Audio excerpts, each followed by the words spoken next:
안녕하세요 선생님들. 지금 이 시간은 클라인의 아동정신분석학을 공부하는 시간입니다. 우리가 지난 시간까지는요 6세 여자아이 에르나의 강박신경증 사례를 놓고 우리가 클라인 선생님이 이 아이를 어떻게 분석하고 그리고 놀이치료를 통해서 어떻게 치료해 나갔는지 우리가 조금 살펴볼 수가 있었습니다.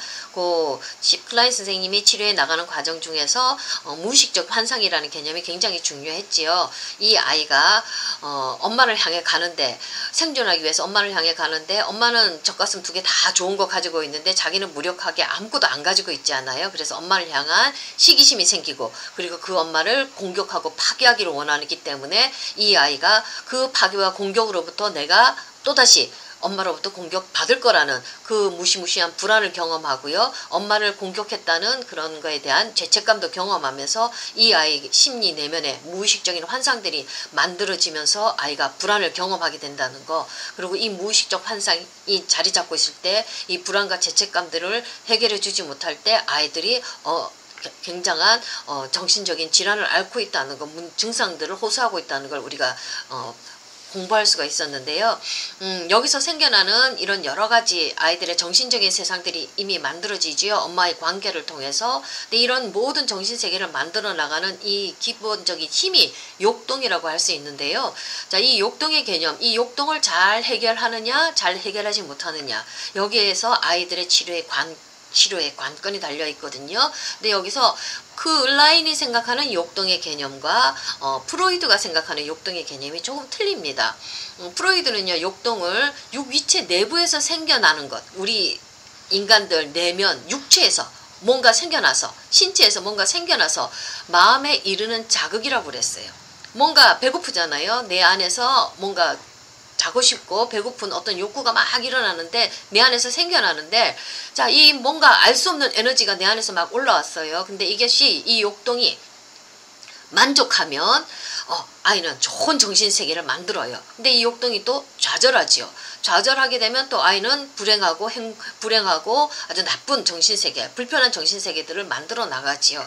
그러니까 인간의 어떤 핵심적인 정신과정은 욕동의 만족과 좌절에 의해서 생겨난다고 이렇게 얘기했어요. 그리고 욕동은 무의식의 핵심이라고 얘기를 했는데, 여기서 대상, 엄마라는 존재는 본질적이지가 않아요. 그냥 경험을 통해서 우연히 발생한 그냥 부산물 정도로만 여기지, 엄마는 그냥 내가 욕동에 따라서 내가 젖을 생존하기에 빨아먹다 보니까 우연히 발견하게 된 거지, 아이는 처음부터 엄마를 추구를 하지는 않고 젖을 추구한다는 것, 내 안에 욕동을 만족하기 위해서 아이는 쫓아나간다는 것. 프로이드는 이렇게 보고 있고요. 클라인은 조금 다릅니다. 욕동은 기본적으로 대상을 지향하고 있다고, 대상과 분리될 수가 없다고 얘기합니다. 내 안에서 뭔가 에너지가 올라오지요. 힘찬 에너지가 올라오는데 그건 기본적으로 아이가 엄마를 향해 하고 있다는 거, 그렇게 얘기를 하고 있습니다. 프로이드는 부산물이라고 얘기했죠. 근데 클라인은 처음부터 아이는 엄마를 지향하고 있다고. 욕동은 타자들과 현실을 지향하면서 욕동을 만족시켜 줄 수 있는 대상들에 관한 정보를 간직하고 있다고 이렇게 말을 하고 있습니다. 그러니까 클라인은 유아는 출생 이후부터 대상관계의 근본적인 사건들, 엄마와의 관계 속에서 아이가 경험하는 근본적인 사건들 뭐예요? 거기서 사랑도 경험하고요, 증오도 경험하고요, 환상도 경험하고요, 불안도 경험하고요, 그리고 여러 가지 방어 기제들도 만들지요. 이 모든 것이 인간의 정신 기제가 엄마와의 관계를 통해서 만들어진다고 이렇게 얘기를 하고 있거든요. 자, 조금 정리를 하면요, 프로이드는 자기애적 욕동의 좌절, 내 안에서 일어나는 자기애적인 욕동의 좌절을 통해 아동은 정신의 과정, 2차적인 사고 과정을 발전시킨다고 했지만, 클라인은 타자와의 관계가 1차적인 거라고 그렇게 얘기를 하고 있습니다. 자, 클라인의 이론에서 정신생활의 기본 단위는 대상 없는 에너지 덩어리가 아니고 처음부터 관계성, 엄마를 지향하고 있다. 이 차이점, 강조점이 조금 틀리고 있습니다. 자, 욕동이 정신적 표상을 가지고 있지만 욕동은 정신적 표상을 통해서 표현되어지거든요. 우리가 욕동이 무엇인지 우리가 과학적으로 정확하게 증명될 수 있는 건 아니지 않습니까? 근데 욕동이 표상되는 것, 욕동이 이렇게 우리가 있다는 것을 아는 것은 어떤 표상을 통해서 우리가 그것을 알 수가 있어요. 그러니까 에너지가 넘치면 우리가 꿈을 꿀 때 내 안에 생기 넘치는 리비도 에너지가 넘치면 물의 흐름이 영원하게 이루어져가는 그 꿈속에서 나오는 그 물의 흐름을 통해서 아 나의 리비도라는 에너지가 지금 잘 흐르고 있구나. 그 욕동이 흐르고 있구나. 우리가 이렇게 가늠할 수가 있는 거거든요. 어떤 표상을 통해서 표현이 되어지는 거예요. 욕동은 정신적 표상을 가지고 있어요. 근데 프로이드에게서 욕동은 육체적 힘으로부터 발생하는 거예요. 내 육체 안에서. 근데 클라인에게서 그것은 본질적으로 처음부터 정신적인 힘이라고 얘기를 했습니다. 자, 이 힘은 육체를 통해 표현된다고 얘기했어요. 조금 관점이 틀리죠. 자, 육체는 욕동의 원천이 아니라 욕동을 표현하는 수단인 거예요. 클라인하고 프로이드가 이렇게 틀립니다. 프로이드는 육체가 우리 몸이 욕동의 원천인데 클라인은 이게 욕동을 표현하는 수단이라고 이렇게 얘기를 하고 있습니다. 자, 욕동은 아까 제가 얘기했던 것처럼 직접적으로 관찰하는 것은 불가능해요. 언제나 표상을 통해서만 우리의 의식에서 지각이 되는 거거든요.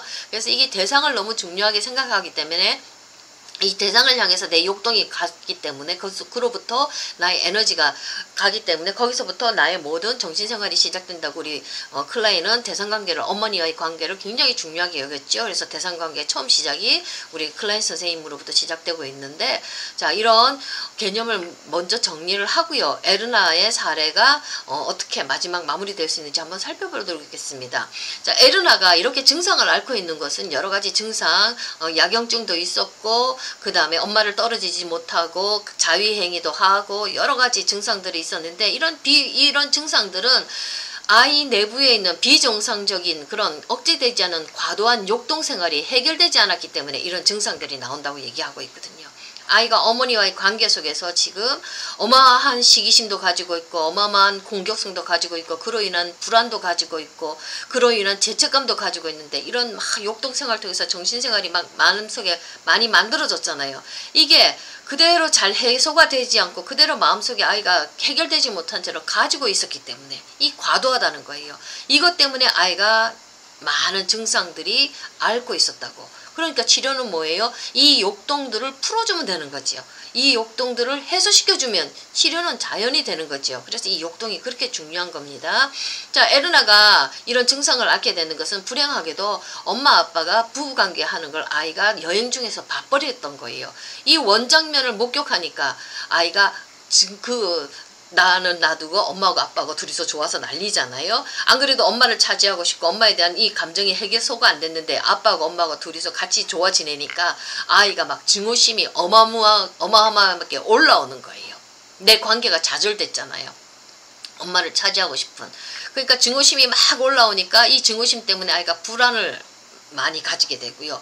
이게 신경증을 야기했다고 이렇게 해석하고 있고 분석하고 있거든요.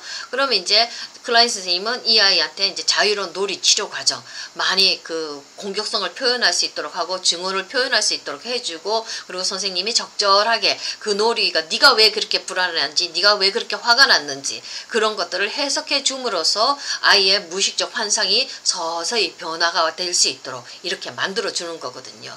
그러니까 분석 그 과정을 통해서 아이의 억압되어 있던 강한 정동들 그 감정들 그런 분노와 증오심들을 표출할 수 있도록 억압하는 게 아니라 표출할 수 있도록 그래서 분석이 심층 수준에서 이렇게 불안을 해소하기 때문에 아이가 정서적인 안정을 이룰 수 있도록 해주는 거거든요. 그러니까 아이가 그 불안을 그 정동을 분노와 공격성을 계속 가지고 있다고 하면 아이가 이렇게 증상을 호소할 수밖에 없었던 거거든요. 그래서 그거를 해소해 주라 이렇게 우리 클라인 선생님이 얘기를 해주고 있거든요.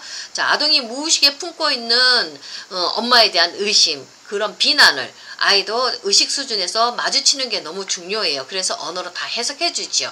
이 무의식적인 불만과 적대적인 그런 판단 이런 것들을 아이에게 의식화시켜서 이거를 보여주면서 아이가 너무나 무서워서 마음에 꽁꽁 숨겨놨던 그거를 의식화시켜서 안전하게 표현해주면서 이것이 네가 엄마한테 대해서 섭섭해서 그런 거야. 네가 엄마한테서 화가 나서 그런 거야. 너 엄마랑 같이 있고 싶어서 그런 거야. 그래서 너가 이렇게 화가 난 거야. 너가 그래서 이렇게 분노했던 거야. 네가 그래서 이렇게 불안했던 거야. 이 현실하고 연결시켜서 이 아이의 정동을 해석해줌으로써 아이의 불안 수준을 낮춰주는 거예요. 그러면 이 아이는 이 불안을 현실에 비추어서 이렇게 표현해주게 되면 내 안에 가지고 있었던 감정들, 억압했던 감정들의 그 정서에 지배당하지 않게 되겠지요. 이것이 현실적으로 수용되어지는 이 경험을 통해서 내 불안을 언어로 표현할 수 있는, 언어로 표출할 수 있는 그 훈련이 되어지는 거예요. 그러면 이 아이는 이제는 무의식에 숨겨놨던 엄마에 대한 비난과 분노를 이제는 의식 수준에서 언어로 표현하는 거예요. 내가 그래서 엄마를 미워해, 엄마를 싫어해, 엄마한테 짜증나, 이렇게 의식적으로 부모를 이렇게 비난하지만 이것은 언어 수준인 거예요. 그러면 언어로 이 아이가 표현함과 동시에 아이는 현실 수준에서는 엄마와의 관계는 개선이 될 수가 있는 겁니다. 왜 그러냐면 무의식 속에 나도 알지 못했던 그 엄청난 분노와 증오들, 욕동들을 놀이치료를 통해서, 언어 분석을 통해서 이것이 다 해소가 되어졌기 때문에 이 아이는 내 안에 있는 그 묻어뒀던 것을, 그 감정들을 의식하고 언어로 표현하면서 이 모든 것들이 아이가 그 감정의 노예에서, 고착된 것에서도 풀려나니까 현실 속에서는 엄마와의 관계는 그렇게 이제는 뒤틀려질 필요가 없지요. 엄마한테 그렇게 매달릴 필요가 없지요. 엄마를 그렇게 이 아이가 못 살게 할 필요가 없지요. 이제는 자연스러운 관계 속으로, 성장 속으로 이 아이는 진행될 수가 있는 겁니다. 그래서 전체적으로 마지막 결론으로 선생님들에게 알리고 싶은 거는요,